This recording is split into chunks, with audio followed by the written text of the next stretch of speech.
Okay, so it is really my great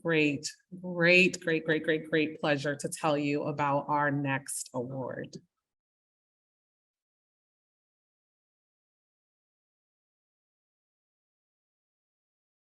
It is really an honor to share with you that the SCP Executive Board has unanimously voted to establish the Dr. Janet Helms Racial Justice Award within our catalog of SCP annual awards.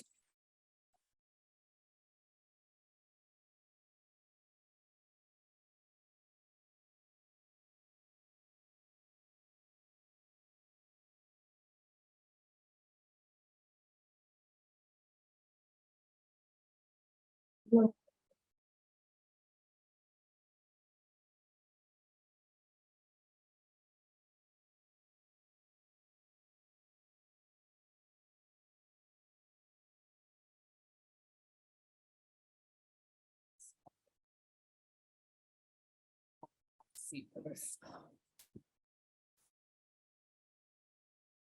So I know that I can speak for so many of us as counseling psychologists in expressing our deepest appreciation and admiration for the racial justice work and legacy of Dr. Janet Helms, which has really set the foundation for our work as a division and for so much more of psychology overall. She is a gift to counseling psychology, but we know that she is a gift so far beyond that. I'm going to invite two of her mentees, Dr. Miriam Jernigan-Nuesi and Dr. Carlton Green, to share more. It really was their network, which I think Dr. Helms just really speaks to your legacy. It was their network of mentees that brought this idea to the SCP Executive Board, and we were able to collaboratively work together with the description of the award and to create something that we think is really meaningful to the amazing legacy of Dr. Janet Helms. So I'll invite them to share more.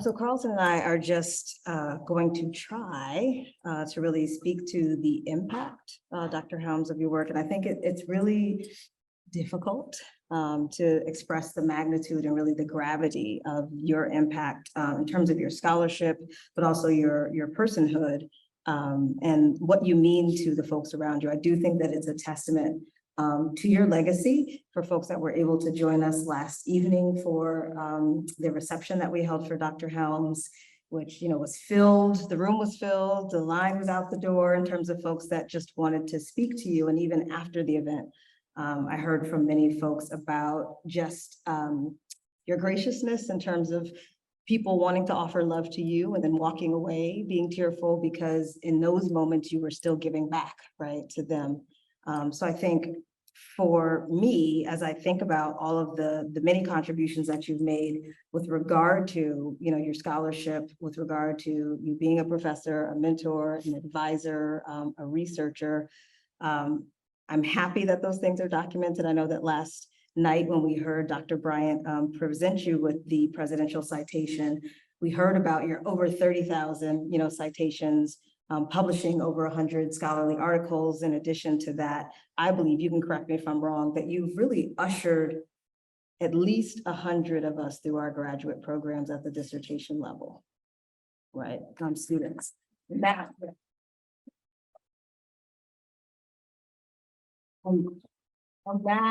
does not include the many folks that I think we often meet as folks a part of your community that say, you know, at an APA conference, Dr. Helms pulled me to the side and sat down and had tea or coffee or lunch with me and helped me with my dissertation because I didn't have that support in my own program. So beyond the numbers, right, that we may see, what's really valuable, and I think what sits with me are the many untold stories and perhaps so many ways in which for folks that may not know you as well or may not be a part of those conversations, just how giving and selfless you are, both to the profession as well as to the folks, right, that you impact. So I think about, for me, one of the favorite stories that I like to tell, being an advisee of yours at Boston College, and a part of your research team was Dr. Helms supported us every year. So she would say, if you were a student and if you submitted something to APA's conference, if it was accepted, she would give us funding to go. And we knew that that wasn't the scenario for all students in the doctoral program. And I think at one point I learned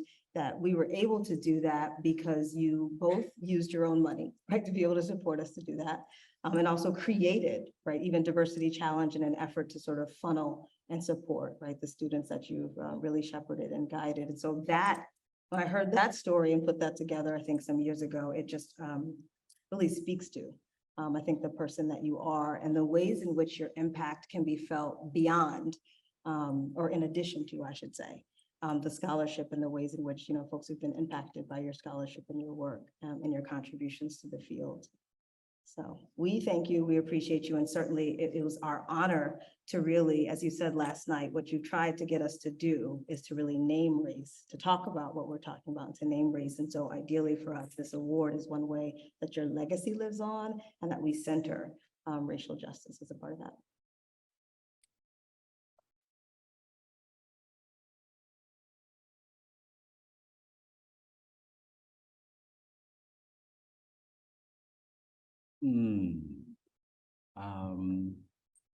So one of the things that, or a few of the things that I wanted to say is that I'll start off by saying that Dr. Helms bequeaths counseling psychology to us when we are in training, right? It's important for her that we become counseling psychologists. I see folks in the audience shaking their heads, right? That we are distinct from other fields in psychology. And that becomes a part of the way that we understand ourselves, right? And so if I think about the hundreds of people, right, who have come through, one of the pieces that seems really important is that not only does she give it to us, but we try to give it away to other people, whether or not that is through being a faculty member or wherever you happen to be, but not just being a faculty member, wherever you happen to be. How do you use those skills? How do you use that type of consciousness? How do you use that type of approach to doing the work? Such that you are reflecting counseling psychology values. And primarily the values revolve around, interestingly, how do we do justice work, right? Through the Diversity Challenge, which Dr. Helms helmed for 20 years at Boston College, right? We were always talking about issues related to justice, regardless of what the focus was, whether or not it was training and supervision or the community work or a special population. We were talking about how to do justice work. And so the part of the legacy is that Dr. Helms sets us up to be thinking about what does justice look like in the world, right? And so that too becomes a part of the way that we come to this award, really wanting folks to walk away from or be able to take away from this experience. What does justice look like in the world? The other thing that I'll just say really quickly is that through Dr. Helms's mentoring, she teaches us how to mentor, right? There is a piece of the theory, racial identity development theory, which we know as an individual difference theory. How do we understand a person's development across their lifetime within the context that they find themselves? How do you think about how to assess where they are so that you can help them on the path to well-being, right? That's how Dr. Helms actually mentored us, right? As I reflect on that, locating each and every one of us where we are, right? Meeting us in that space, and then helping us to figure out what health and well-being will look like for us. Not necessarily trying to replicate herself through us, but helping us to find ourselves, right? And then how to live that person out loud in a way that feels unapologetic in order to be able to do justice in the world. And a few years ago, we had a celebration of the Diversity Challenge at Boston College, and alums were coming back, right? And so as we coordinated the event and got people there, folks were consistently saying, if it had not been for Dr. Helms, I would not have been able to whatever comes after that, right? But it was always about how that person was able to go out and be much more of who they could be in the world because Dr. Helms saw them where they were and then helped them to dream a vision for themselves that maybe they hadn't even had for themselves, right? That mentoring is how she has impacted the field, right? The last thing I'll say is that I think that Dr. Helms, just like she mentioned last night with Dr. Tama, being able to say race, right, in spaces. I would go further and say that Dr. Helms gives us permission to say whiteness in spaces, right? She's given us permission to say white heterosexual male privilege, WIMP in spaces, right? Which also feels really important if in fact we want to do justice in the world. There is no way for us to do justice in the world if we're not talking about how it is that people benefit from and cause harm through whiteness, right? We have to really be able to address that. And so for me, as I read the literature, as I interact with people, what I see is that influence from Dr. Helms, us being able to actually name the things that are out there that need to be named so we can actually talk more effectively about them. Thank you, Dr. Helms, for your courage. Thank you for your boldness. Thank you for your mentoring, and thank you for your care. We deeply appreciate it.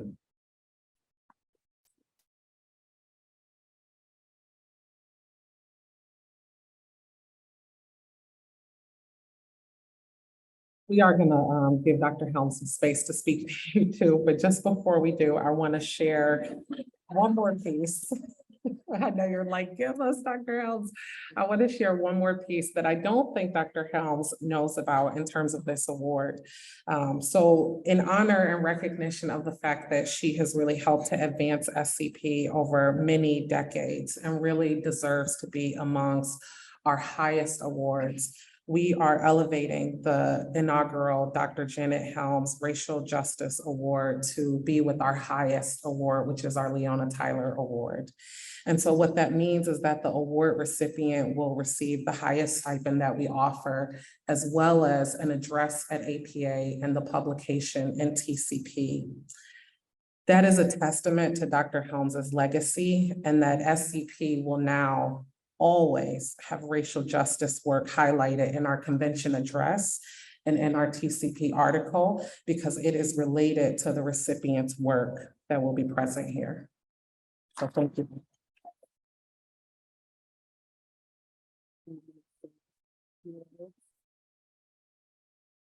Hi.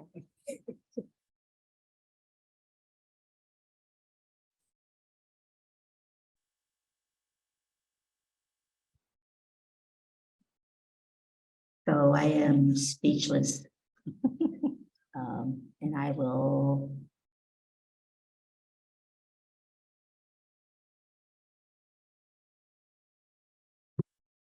try not to cry.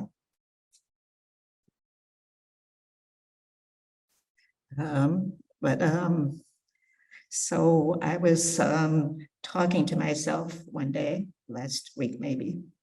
I talk to myself frequently because I'm the best conversationalist I know for myself. And I said, self, what have you really done? You didn't get a lot of grants. And that's how people are evaluated nowadays.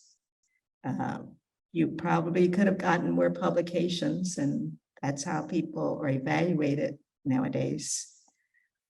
But then there was a party for me, and I didn't know I knew that many people. And they all had positive things to say about what I had done that I didn't know I had done. And now I get this award.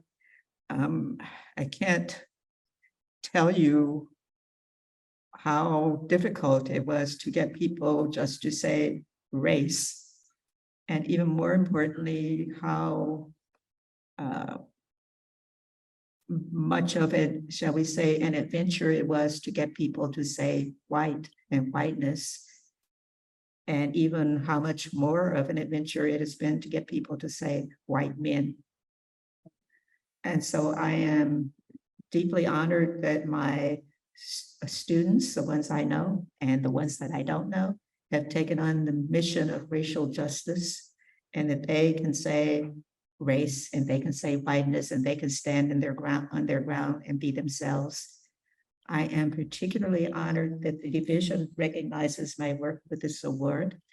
The first award I ever received was the Leona Tyler Award. And I can remember that I think I talked about racial identity in my address for that award. And my colleagues said, well, isn't there anything else you want to do? And so it's kind of like I come full circle because you were saying you didn't need to do anything else. What you did was important enough for us. And I appreciate that. So thank you all for everything.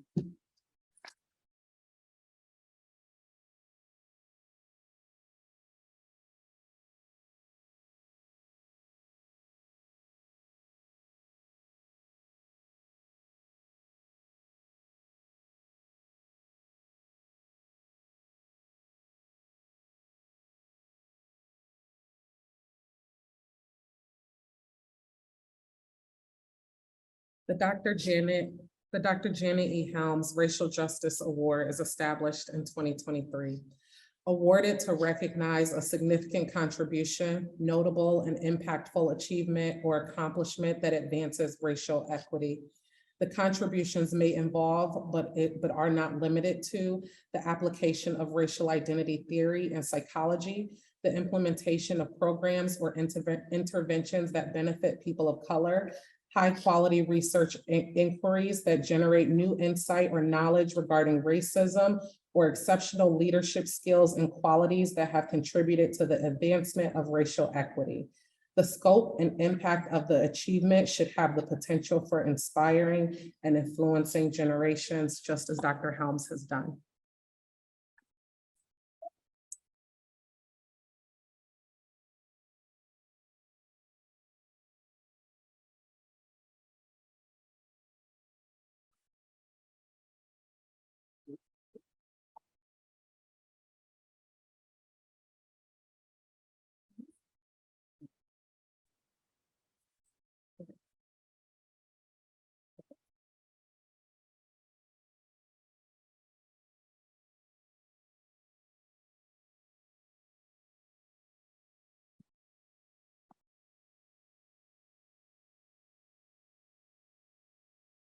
So I couldn't mention this in my talk last hour because it was confidential until this moment, but